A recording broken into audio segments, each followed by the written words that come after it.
Hello and welcome to another episode of TechHub.training. Today we'll be going over the pivot perfection scenario. So here we have the solution to the challenge. We have our transaction data. We'll start here in the subcategory column. We'll just use an X and lookup. Pretty easy. We'll use this highlighted blue as our value, and then we'll go over to our charge subtype classification to find the subcategory that pertains to each individual charge subtype. As we're doing that, we'll put in the first column this absolute reference, which is just the C column. You could also just put C:C, and it would accomplish the same thing. And you could also do that here with D column D. So it'll search in column C and then return the value next to it in column D. You can see that right here. So if it was dental January 2024, it would be an EE contribution med dent vision. The next thing we want to do is our P&L category indicator. We'll use an if/or statement. We'll have an or nested in if, and basically if any of those conditions are true, it returns true. If any of those conditions are true, we want to return a 1, and if not, it's a 0. The reason why we want to set it up this way is if it is one of those conditions, a contract or a payroll tax expense or salary, it pertains to a certain individual that can be categorized into a certain area on the P&L. For example, an employee, his salary expense should be booked completely to research and development, not to general and administrative if he is a researcher. Same thing with sales and marketing. If he's a marketing employee, it should be booked straight to sales and marketing, not to general and administrative. So we just want to have that indicator. In this P&L category, if that's a 1, so if it's a person whose salary and anything else can be booked directly to a specific department,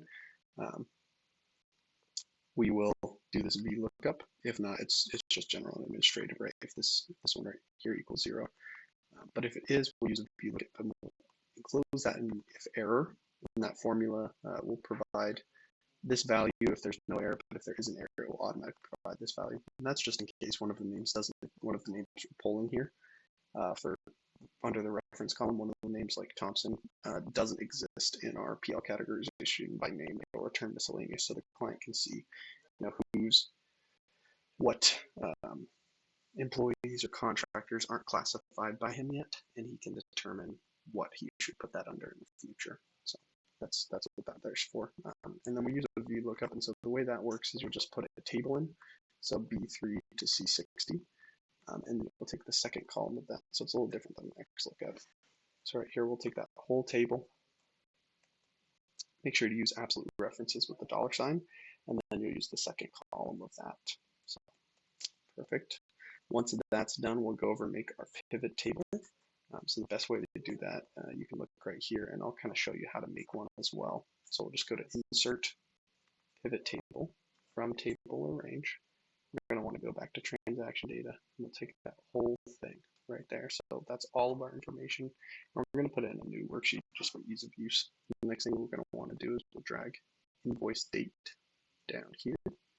And that's going to come with a couple of things. It'll have the actual value, it'll have the day of the month that it occurred, and it will have the month that it occurred.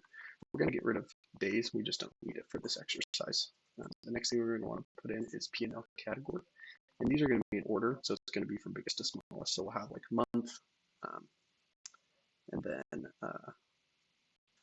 invoice date, so the day of the month that it occurred on, and then P&L category and subcategory. And the value we want to use is going to be the sum of amount. Luckily, it automatically does the sum, but if we did want to change that, we would just say value field settings. We would change it to count or average or whatever else we want. We want sum. And we go to number format here. We do want it to be an accounting format, so it'll have $signs next to it. When we hit OK, we'll see those numbers change. So that's pretty much all there is to it. Now you can see everything by month. So that's how much we spent in January. That's how much we spent on January 3rd. That's how much on January 3rd was spent on general administrative and automobile as a portion of general administrative. This is a maybe better breakdown right here on January 8th. On January 12th, we spent a good amount on general administrative salaries and insurance contributions and things like that. This is an employee contribution, so that's why that's a negative. That's the amount that the employees reimburse us for their own insurance. Right? And then this is our R&D, so an individual, a contractor, an employee who works for us in the research and development department. We pay a salary right there. Same thing for sales and marketing. So that kind of shows a good breakdown. That's pretty helpful for the client. So that's the whole solution there. Let us know if you have any questions in the comments. Thanks.